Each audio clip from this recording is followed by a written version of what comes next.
Our next speaker was on our podcast, episode number 317, introduced to me through some amazing mutual contacts, David Nurse, who's ending our day today, Ed Milet. And so obviously I knew the backdrop and the background of those people, and I said, I got to meet this guy. This gentleman, Chris Norton, has literally defeated all odds after suffering a severe spinal cord injury in 2010. Severe spinal cord. His life story is in books.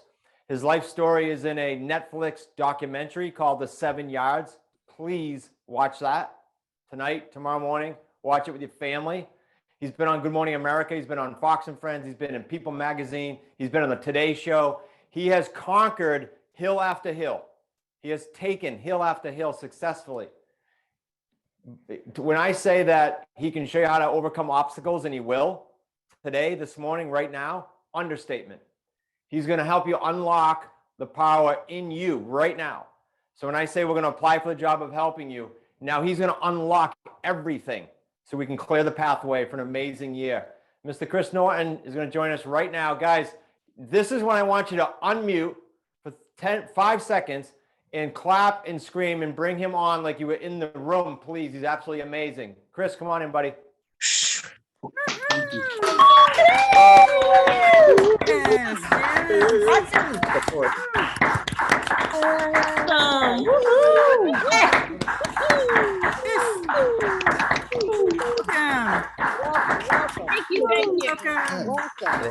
I love it. Thank you. An awesome community. Thank you. Thank you, sir. Thank you. Come on, Chris. I appreciate that warm reception. I feel like I'm with you guys right now. It's such an honor to be part of the Wicked Smart Kickstart to kickstart your year off. So it's the best year yet. And what I love about New Year's is that it feels like it's the start of a new chapter, the beginning of something special. But the beginning is the easy part. No one lacks motivation, excitement, or stamina at the beginning of a race. It's finishing that's hard. You need perseverance. And that's why I'm excited to share my story of resilience and the lessons that I've learned to help me push past my challenges and achieve my goals. Lessons for you to do the same and to make this year the best one yet.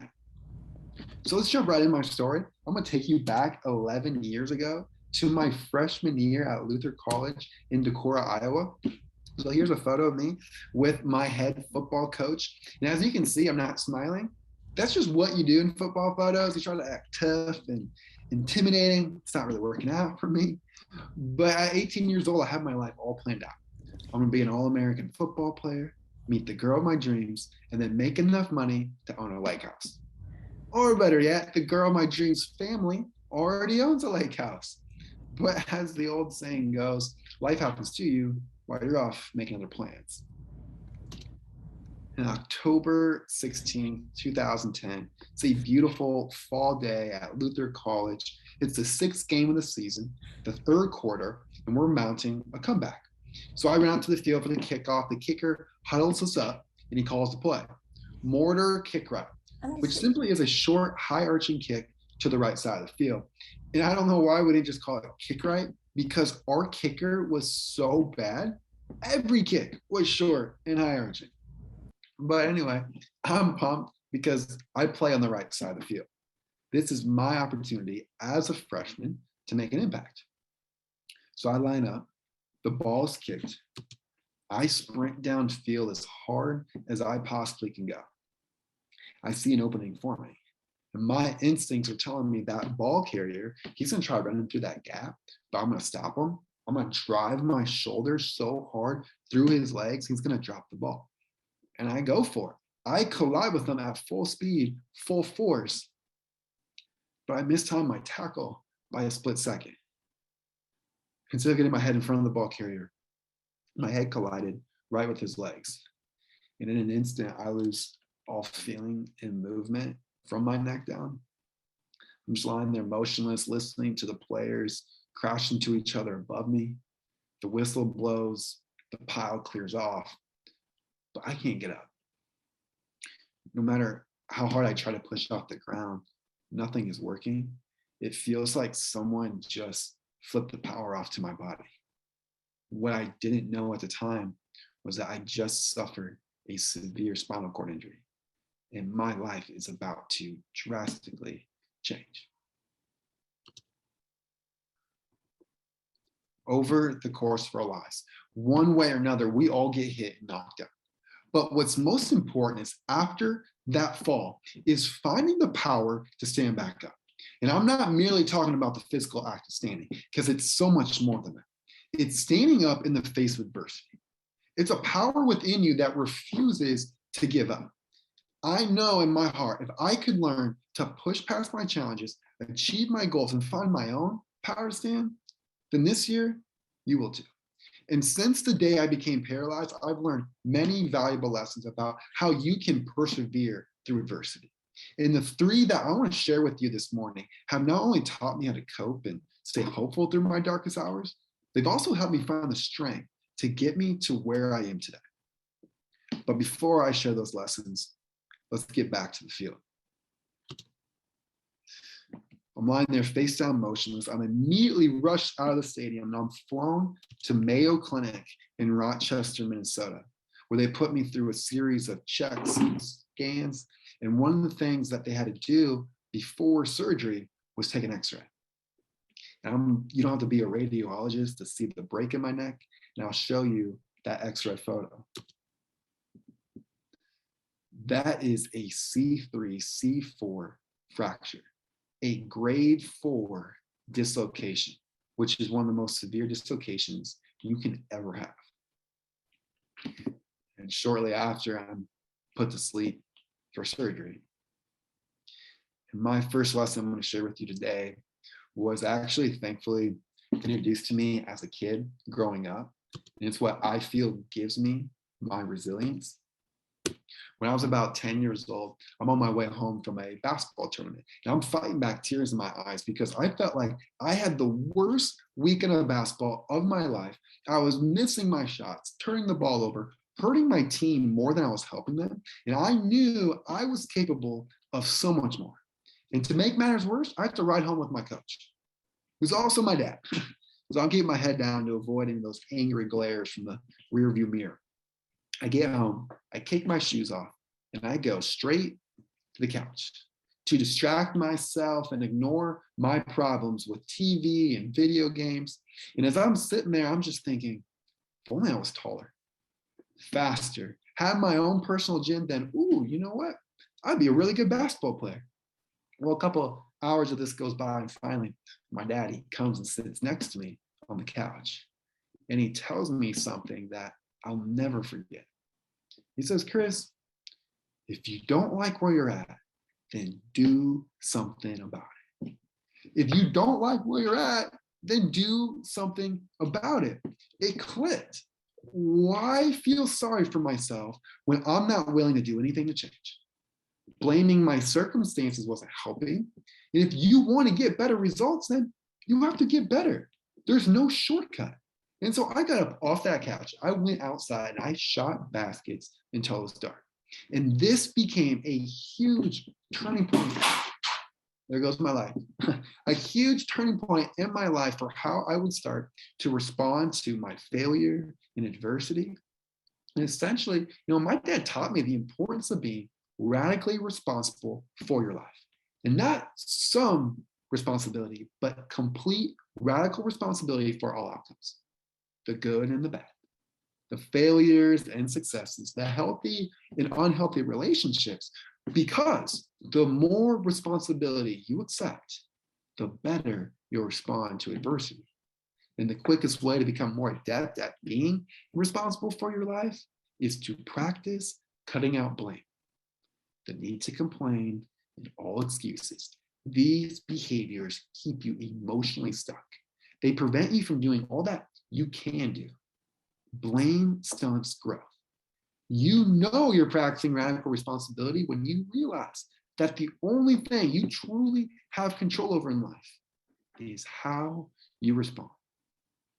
And I had no idea as a kid how empowering this lesson would be later on in my life, because I wake up after surgery, blurry-eyed, groggy, thinking, I just had the worst nightmare of my life.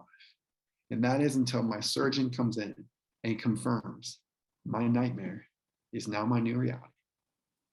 He says, Chris, you have a 3% chance to ever regain any feeling or movement below the neck. Not a 3% chance to walk, a 3% chance to move or to feel, a 3% chance to scratch an itch on your face, to feed yourself. It was all so surreal, I could hardly process it. Yesterday at this time, I was walking. I was suiting up for my college football game. And now I'm lying in the hospital, paralyzed from the neck down with a 3% chance to move or to feel. I'm numb to it all. And then I get mad. I tell myself, no way, not me. This is not going to be my life. I'm going to beat the odds. I will not end up like that 97% who don't recover from this.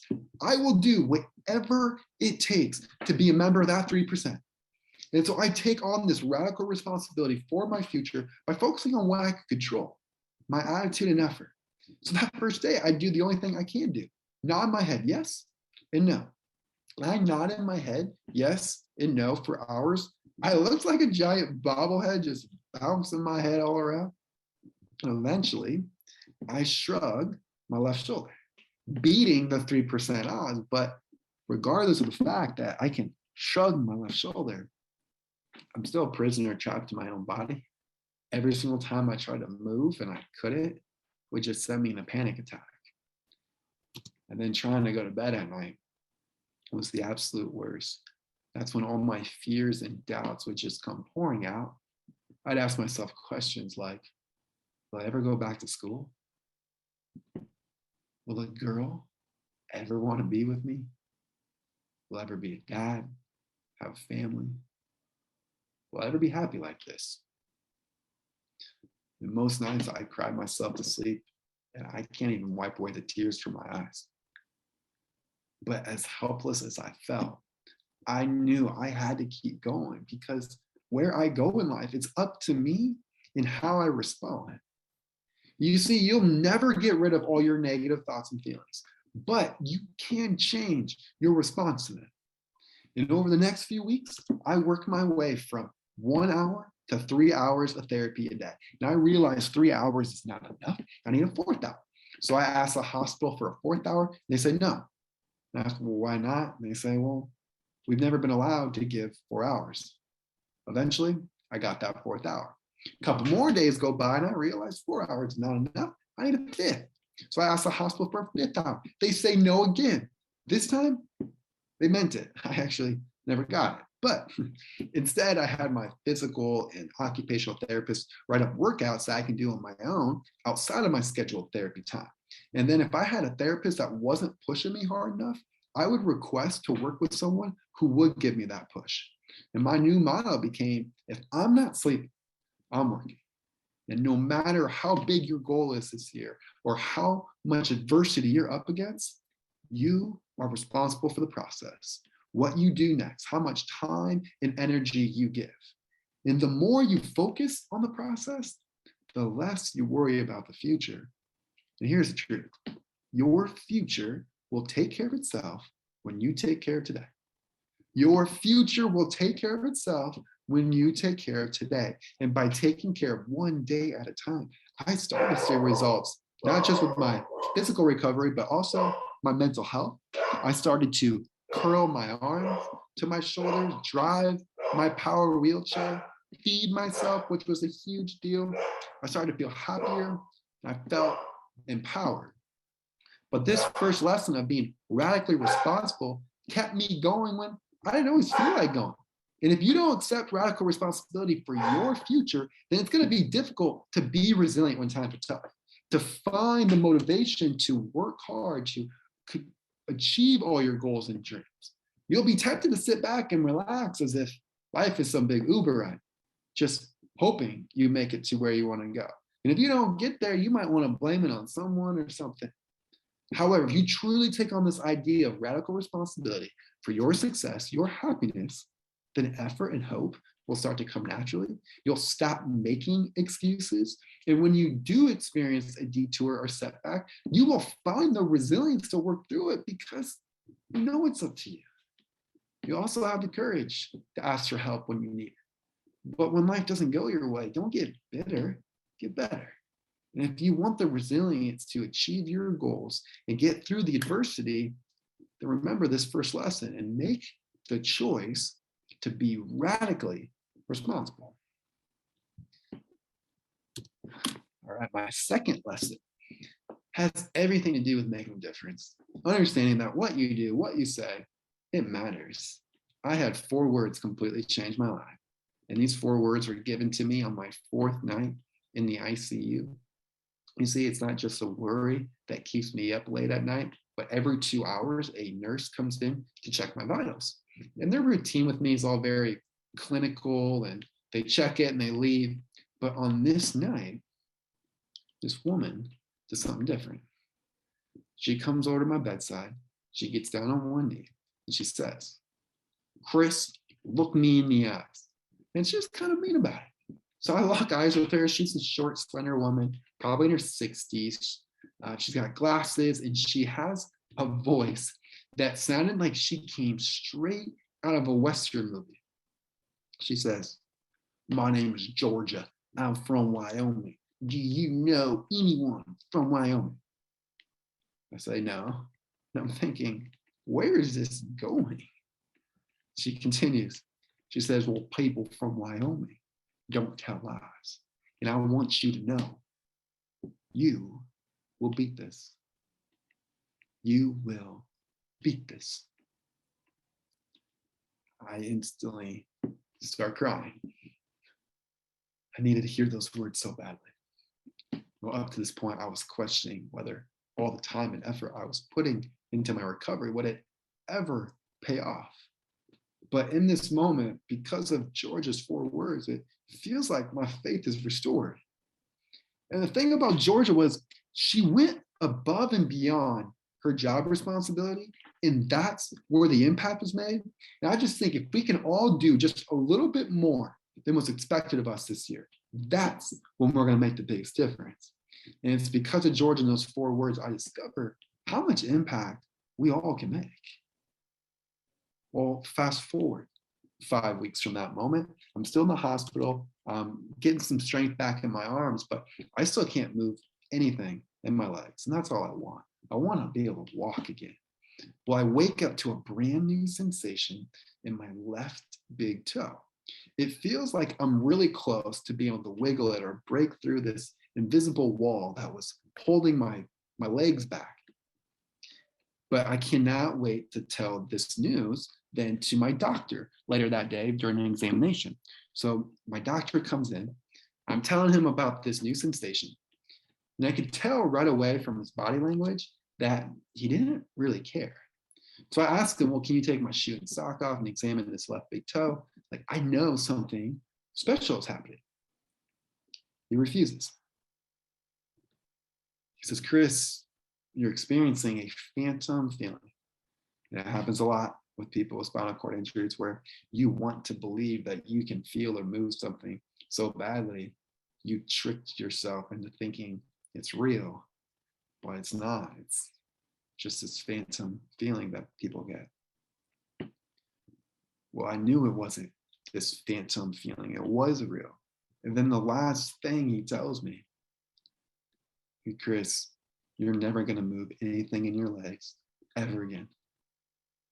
And turns and walks out like it's no big deal. I was devastated. In under 2 minutes, this man had ripped through my dreams, tearing down everything I've been working day and night to achieve.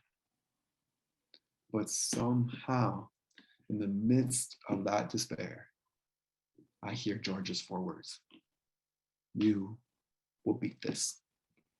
And a wave of motivation just sweeps over me. I become bound and determined. You know what? I'm going to go prove that doctor wrong. And not even a week later, on Thanksgiving morning, with my family by my side, I wiggled that exact left big toe that buzzkill doctor said I would never move again. And I was pumped. I was so fired up. I was telling all my nurses and therapists that day, you go find that doctor, who I like to call Dr. Phantom, and you bring Dr. Phantom in here and tell him to phantom this as I wiggle my toe in his face. Fortunately for him, though, he was gone that day. I might have been a little too fired up and said something I regret, but that toe wiggle, it became so much more. I started to get strength in my quads and hamstrings, even able to stand up with assistance. But because of those 4 words, you will beat this, I never gave up. And 5 weeks later, I was able to defy Dr. Phantom's prognosis. But do you think Georgia realizes the impact her words and actions had on me that day? I doubt it. Rarely do we ever find out if what we do or what we say makes a difference. Well, clearly it does. And when we awaken to the fact that our actions and our words have the power to hurt or to heal, is when we realize we all have a choice to make. We can be like Georgia or Dr. Phantom. We can influence positive outcomes, give people hope and encouragement, or we can be the voice of gloom and doom. And I'm here with you this morning to be a Georgia to you. And I want you to be a Georgia for others. We are all capable of making an impact, and sometimes it takes a single moment. And because I'm in a wheelchair, I've noticed that I have the privilege to bring out the best in people. People take a quick look at me, they see my physical challenges, and as a result, they want to be kind, encouraging, and helpful, which I appreciate, don't get me wrong, but I don't consider my challenges to be greater than everyone else's. You can just see some of mine. Most of our painful challenges, you can't see. And there's someone on this call right now who's going through something as difficult as I have. You just can't see it. They could be going through depression, dealing with the loss of a loved one, fighting cancer. Without the physical signs, you never know who needs a Georgia in their life. So with this in mind, isn't it important to be kind to everyone? And that being kind is a choice that we get to make. And I don't care what kind of adversity you're up against, it's your choice to be kind. So if you want to live and work with more of a difference and to be like Georgia, I want you to remember the second lesson and be like Georgia. Something else about being in a wheelchair is that people are so surprised by my positive attitude. They just look at me and they assume I'm miserable. But here's some news for you. Happiness is not measured in steps. I know people who can run, jump, and swim who are unhappy. So clearly, happiness has nothing to do with your physical strength and everything to do with your mindset and your mental health. I have challenges like everyone else. I have just learned how to deal and cope with mine. And as a result, I'm a positive person. And what people don't really realize is that being in a wheelchair, having a spinal cord injury, actually has a lot of great perks to it. And so I want to share with you 4 of my favorite perks, which I call #wheelchair perks. So no particular order, here are my 4 favorite perks in my situation. The first one is no standing in line. While everyone's waiting in line, complaining that their feet are tired, their legs are hurting, I'm just chilling. It's awesome. And the second is you don't feel mosquito bites. I can be at a campfire with 30 mosquitoes on my legs and I don't feel a thing. It's pretty incredible. And then the third, you can never lose a game of musical chairs. I have an undefeated record. No one has ever beat me. People have tried to push me out of my chair and they're disqualified. So I still won. And then last but not least, the best parking. Everywhere I go, I got a front row spot waiting for me. Unfortunately, where I live in Florida, it's really competitive. I've had a few run-ins, but those stories are for another day. And I need all the parking space I can get because I drive this for a vehicle. This is my truck that's completely outfitted for me to drive on my own. It picks me up right from my wheelchair, puts me behind the driver's seat, and I have hand controls for the gas, brake, and steering. It's a lot like driving a spaceship.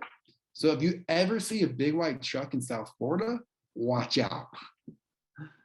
But the whole point of me sharing my wheelchair perks is just to show you that you can always find something in your life to appreciate if you have the will.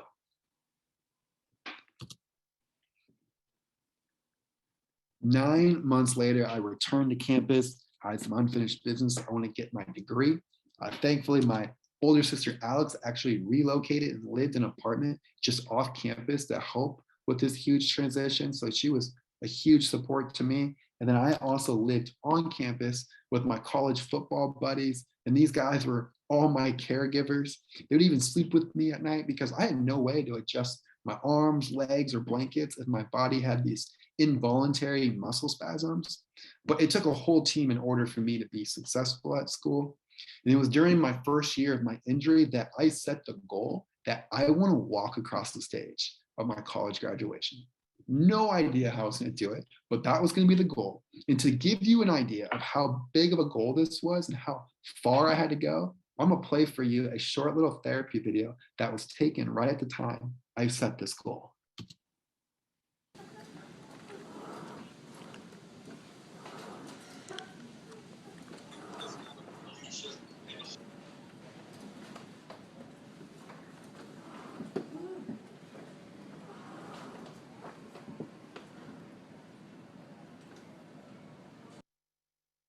As you can see, I needed a ton of help.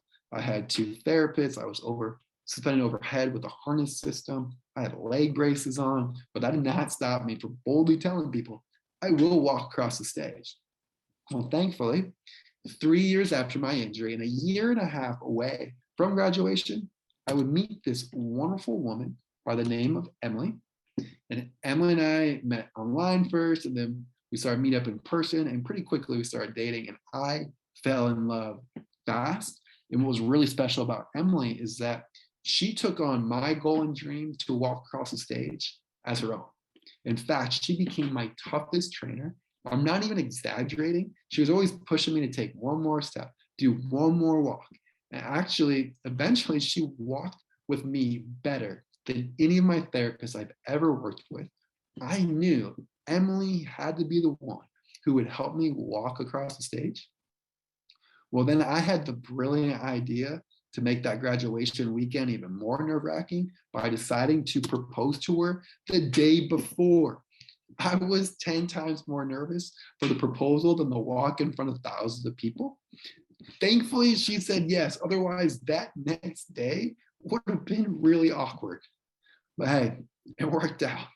But after 4.5 years of perseverance, 4,500 hours of training, that graduation day finally arrived.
Did you see the woman in blue that was crying? That's my mom. She cries a lot. And while I expected my mom to be crying, I did not expect the entire gym to be in tears that day. Emily and I were blown away by the response to this video. It went viral. Over 300 million people watched on Facebook alone. We got to go on some of the largest talk shows in the country. It helped launch my motivational speaking business, grow my nonprofit. And then we started to receive thousands of messages from people all over sharing their own personal stories of adversity and how watching this short little graduation walk has now given them the courage to push through the challenges that they faced. And it was those messages that inspired our next goal, to walk 7 yards down the aisle of our wedding. 7 yards marking the 7 years since my injury. And 7 yards is also 3 yards further than the graduation walk. But this time, instead of her walking in front of me, like the graduation walk and what gives me the most support, we decided we're gonna walk side by side, the same way we'll spend the rest of our lives together. And this wedding walk became even more nerve-wracking because People magazine reached out to us. They were gonna be at our wedding to cover everything. Plus an award-winning film company was gonna be there because they wanted to do a documentary on my life story. They already began filming, promoting, and they named the movie 7 Yards. There's no wiggle room in that title. Like, I can't walk 5 or 6 yards. It's gotta be 7. But probably right when you're thinking, okay, Chris and Emily have enough going on. Emily and I would receive a phone call that completely changed our lives. And it came from a 17-year-old by the name of Whitley. She has been in foster care since about 11 years old. And it's someone that Emily has closely mentored for a very long time. And so she calls Emily, and I could hear through the sobs on the phone, Whitley ask, "Will you please be my foster parents? No one wants me. They plan on putting me in juvenile detention until I age out of the system." And when I talked about all the challenges that would come if we said yes, are we even ready to be parents at such a young age? But we also talked about what would happen to Whitley if we said no and did nothing. Whitley was counting on us. And so we said yes. We brought Whitley in. She was only 6 and 7 years younger than us. We were her 18th placement, 18. And we knew for those 8 months that she was going to be with us that we had to help her graduate high school on time. That was her goal. And she was able to accomplish that. And right after graduation, she moved out. And Emily and I, we opened our home for more kids. And it started out with 1 kid. And I thought that was the sweet spot. But Emily had other ideas. She pushed us to take in 2 kids, then 3, then 4 kids. Emily's really persuasive. But every single time we added more children, we were able to adapt and figure it out. And it helped me learn that when you take on more than what you think you can handle is when you realize your potential. And after a while, some of the kids got reunified. We went back down to 1 child. Then with 4 months before our wedding day, we accepted a sibling placement of 4 girls, bringing our total to 5 kids. And these girls, they've been through a lot. And as a parent, you know they're observing you, taking unconscious notes of your example and how you handle adversity. Every day I take pride and feel responsible knowing that they're both watching and counting on me, which inspired Emily and I to work even harder to show them what love, hope, and perseverance is all about, making that wedding walk so much more important. Between all those messages that were received from the graduation walk, and now these kids looking up to us, it gave us every reason in the world to always work hard, to do our best, and to never give up. And it was through this that I discovered the power of considering who's counting on you. Because when you know you have people looking at your example, your leadership, your job, then you'll always step up to do more. Because there will be times in life when you feel like giving up, that you've done enough and you're ready to throw in the towel. And when you start to feel this way, I want you to ask yourself, who's counting on me? Who needs me to succeed at what I do so that they're successful as well? Who needs me to keep going so that they can keep going too? A true leader inspires and empowers people through their example. It's not by a job title. And whether you're at your best or worst, there will always be people watching and counting on you. And so if you want to live and work with more purpose this year, I want you to always consider who's counting on me. Now I want to get to that wedding walk that I've been talking about. Before I do, I want to give everybody just a really easy way to just stay connected with me. You can learn more. And also to offer you my ebook, The Power of Faith When Tragedy Strikes, that I wrote with my dad. This is my first book that you can get just by scanning this QR code or visiting the Linktree link right there. But again, if you want to connect with me, follow me on Instagram, get this book. This is just the easy way to do so. But enough of that. We got to get to that wedding walk. 7 years in the making, 7 years of just being radically responsible, of having people like Georgia in my life. And then every single time I felt like giving up, just considering who's counting on me. So here is the wedding walk.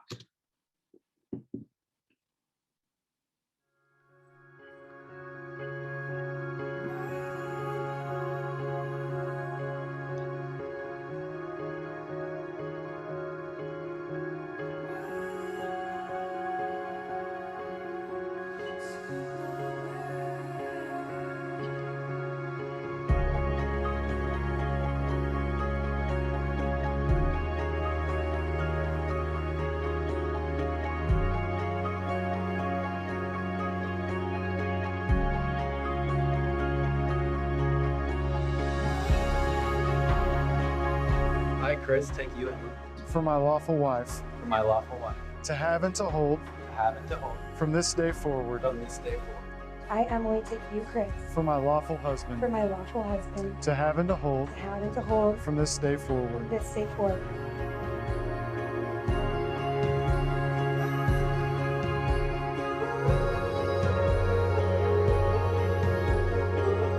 Based on the vows you have shared before God and these witnesses, by the authority committed to me as a representative of Jesus Christ in His church, I now pronounce you husband and wife. Chris, you may kiss your bride.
I often wonder, how did I get so blessed to be with such an incredible woman like Emily?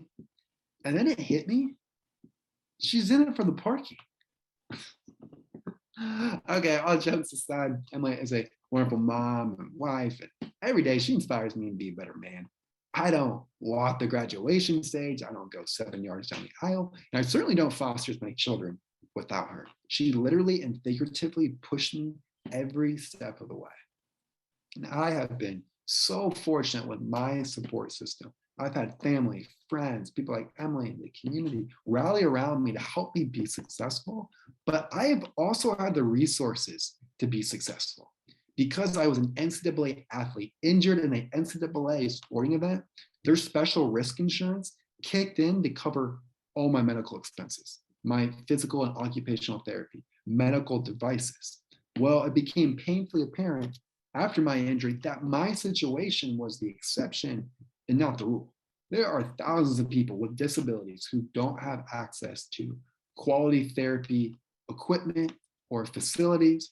they can't afford the transportation, the nursing, the wheelchair parts. The list goes on and on. So with this in mind, my family and I, we decided that we got to bridge the financial gap. And we started the Chris Norton Foundation to help have everybody get access to quality therapy equipment so they can have the best recovery as possible. But then we took it a step further a number of years ago, and we started the Chris Norton Foundation Wheelchair Camp. And this camp is so much fun. It's for kids with disabilities and their families to come to camp for free. And the smiles on their faces are priceless. And I could go on and on about it, but I decided that I want to actually show you how cool this camp is.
As you can see, that camp is incredible. The smiles on the faces tell it all. And like I mentioned earlier, there's a huge financial burden when you have a disability on the families. And that's why through the foundation, we make it so it's completely free. And it's only free because we have the donors and sponsors to cover all the expenses for these families, but they don't have to pay a penny. And that's why I'm really thankful and excited to say that Wicked Smart, the team, Chris, everybody has agreed to sponsor an entire day of camp this year. So thank you guys so much for your support. And it just means a lot to us that you will sponsor an entire day. And something that I have found is that your life is as rich as the lives you enrich. But as an 18-year-old kid, I could have never imagined the life I'm living, and thankfully the blessings that just continue to come. And it was actually that first year of marriage that Emily and I knew that Whitley and the 4 girls, they belonged with us forever. And we made it official, and we adopted all 5 of them. So here's a photo of our girls. And then we also have a dog, Ivory, and she's a female too, so I am way outnumbered. But have no fear, I had some reinforcements come on in. And about 2 years ago, we welcomed in a little boy at 18 months old. He was only 13 pounds when he came to us. Well, over this last 2 years, he has been thriving and growing. I'm happy to say he's well over 30 pounds. And just this past June, we made it official and we adopted him as well. So now we have 6 kids, 6 kids. age spread of 22, 12, 10, 8, 5, and 3. Emily and I have altogether have fostered 18 children.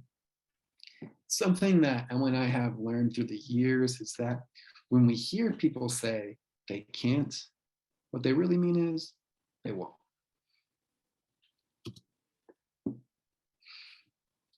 I will never forget the day I went to go see my former defense and special teams football coach. I wanted to ask him what he remembered from the day of my injury. As soon as I asked him, tears well up in his eyes. He says, I'm the one who called the play that day to kick it short to the right side of the field.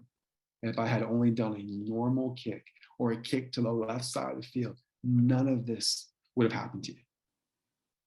I was stunned. I had no idea he's been holding himself responsible for my injury. It was an accident. There's no one to blame, not myself or the player I was tackling. I felt bad for my coach. All these years, he's been carrying guilt he didn't need to carry. My response to him may be difficult to believe, but it is absolutely true. I said, Coach, if you could go back and change that play, I wouldn't let you. I love my life. And while I didn't choose this life, I believe it was chosen for me. Adversity and failure are a part of life. And if you try holding on to it, it's going to rob you of your future. Things will never be perfect. But just because you weren't getting the results you want or living the life you dreamed of doesn't mean you stopped trying. It was through the loss of my physical strength that revealed to me what's most important, like family, love, serving others.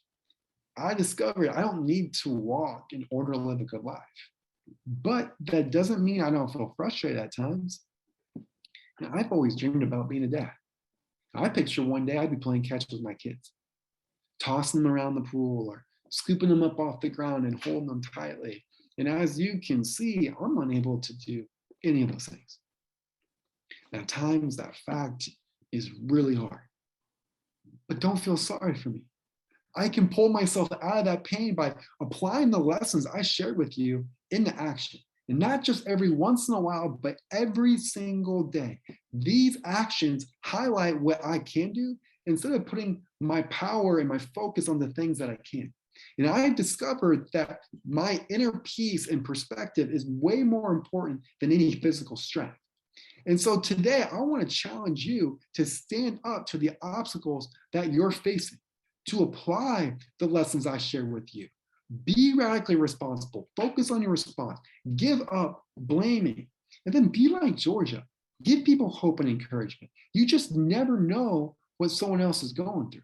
And then every single time you feel like giving up, that you've done enough, I want you to stop and ask yourself, who's counting on me? And I promise you, when you do all those things, you're going to have the best year yet. You're going to find your power to stand. Thank you, guys. I really appreciate it. Thank you. Thank you.